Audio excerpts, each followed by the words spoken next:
खबरों का lunch box. नमस्कार, आदाब, सत श्री अकाल। रेडियो मणि पर आपका बहुत बहुत स्वागत है। मैं हूं आपके साथ अभिषेक गुप्ता और आप सुन रहे हैं खबरों का लंच बॉक्स। लग्जरी घरों की बिक्री में आया कितना उछाल, प्याज निर्यात को क्यों लगा झटका, डिजिटल लोन प्लेटफॉर्म के लिए क्या कड़े होंगे कानून, बताएंगे आपको। और इसके अलावा भी होंगी बिजनेस और पर्सनल फाइनेंस से जुड़ी कई और बड़ी खबरें। तो चलिए खोलते हैं खबरों का लंच बॉक्स। तो लंच बॉक्स के पहले डब्बे में है प्रॉपर्टी से जुड़ी खबर। साल 2023 में लग्जरी हाउसिंग की डिमांड में जोरदार उछाल देखने को मिला है। जनवरी से सितंबर में 9 महीने के दौरान 4 करोड़ रुपए से ज्यादा महंगे वाले लग्जरी घरों की सेल्स में 97% यानी करीब 2 गुना का उछाल आया है। देश की real estate consulting company CBRI south Asia ने अपनी रिपोर्ट में ये बातें कही हैं। CBRI साउथ एशिया ने देश के टॉप 7 शहरों के रेसिडेंशियल सेक्टर के हाउसिंग मार्केट्स के ट्रेंड्स को लेकर इंडिया मार्केट मॉनिटर Q3 2023 नाम से रिपोर्ट जारी की है।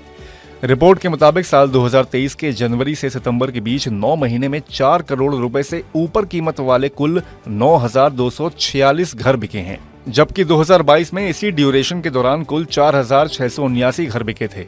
सबसे ज्यादा लग्जरी घरों की बिक्री दिल्ली NCR में देखने को मिली है। जो कंपनियां डिजिटल लोन देती हैं उनके लिए सरकार एक सख्त प्लान तैयार कर सकती है।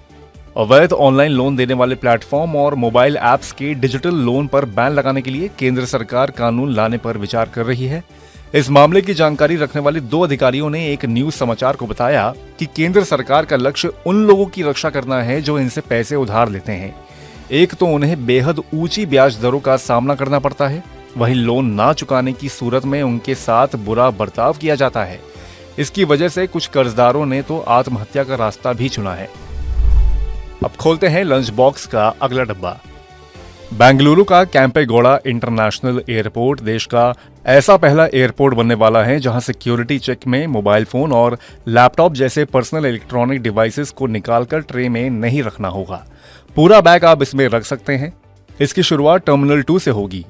इससे सिक्योरिटी चेक में लगने वाले समय में कमी आएगी और यात्रियों का फ्लाइंग एक्सपीरियंस बेहतर होगा। T2 पर CTX यानी कि कंप्यूटर टोमोग्राफी एक्सरे मशीन का ट्रायल रन अगले कुछ हफ्तों में शुरू हो जाएगा। नया सिस्टम शुरुआत में केवल घरेलू यात्रियों के लिए होगा। अगले महीने यानी दिसंबर 2023 में इसके चालू होने की संभावना है। गाड़ी खरीदने की सोच रहे हैं तो झटके पे झटका लगने वाला है आपको। Maruti, Mercedes Benz India, Audi India, Mahindra के बाद अब टाटा ने भी जनवरी 2024 से पैसेंजर और इलेक्ट्रॉनिक व्हीकल्स के दामों में बढ़ोतरी करने का ऐलान किया है। टाटा मोटर्स के प्रवक्ता ने PTI से कहा कि कंपनी ने अगले साल से दामों में बढ़ोतरी का विचार किया है। आने वाले कुछ हफ्तों में कंपनी इस बारे में डिटेल में जानकारी देगी। इन सभी कंपनियों ने महंगाई और इक्विपमेंट्स की बढ़ी हुई कीमतों से लागत दबाव के चलते कीमत बढ़ाने का फैसला किया है। अब लंच बॉक्स के अगले डब्बे में है प्याज। नवंबर 2023 के पहले 21 दिनों में भारत से प्याज का निर्यात पिछले साल की समान अवधि के करीब बराबर ही रहा है। केंद्र ने प्याज निर्यात के लिए $800 प्रति टन का न्यूनतम निर्यात मूल्य यानी कि MEP लागू कर दिया है, जिसके लागू होने और फसल कटाई में देर होने की वजह से निर्यात को झटका लगा है। अगस्त में 40% का भारी भरकम निर्यात शुल्क लगाए जाने के बाद प्याज का निर्यात सुस्त हो चुका था। अक्टूबर के आखिर में MEP लागू होने से इसका निर्यात काफी घट गया है। दुबई की कृषि व्यापार कंपनी silkroot.ag के आंतरिक शोध के आंकड़े बताते हैं कि सितंबर में भारत ने करीब 1,66,711.31 टन प्याज का निर्यात किया, जो पिछले साल सितंबर में हुए निर्यात से 48.11% कम रहा।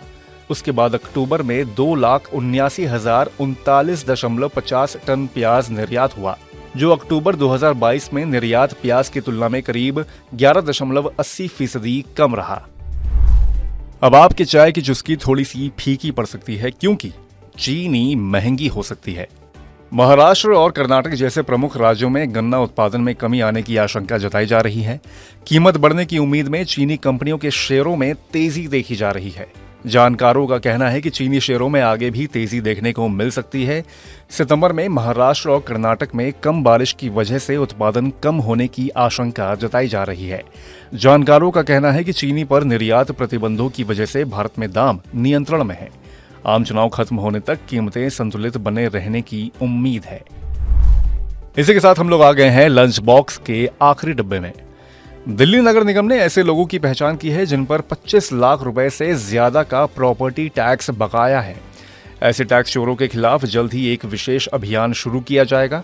एमसीडी अधिकारियों ने बताया कि ऐसे सभी प्रॉपर्टी टैक्स बकायेदारों से पोर्टल से विशिष्ट संपत्ति पहचान कोड हासिल करने को कहा गया है। यूपीआईसी आईडी हासिल करने की आखिरी तारीख 31 दिसंबर है। एमसीडी ने कहा कि वह नागरिक को बेहतर नागरिक सुविधाएं उपलब्ध कराने के लिए प्रतिबद्ध है और इसी दिशा में बकाया प्रॉपर्टी टैक्स की वसूली की जा रही है। तो इसी के साथ बंद करते हैं खबरों के लंच बॉक्स को। उम्मीद है कि इसमें पेश की गई खबरें आपको पसंद आई होंगी। अगर ऐसा है तो हमें कमेंट करके जरूर बताएं।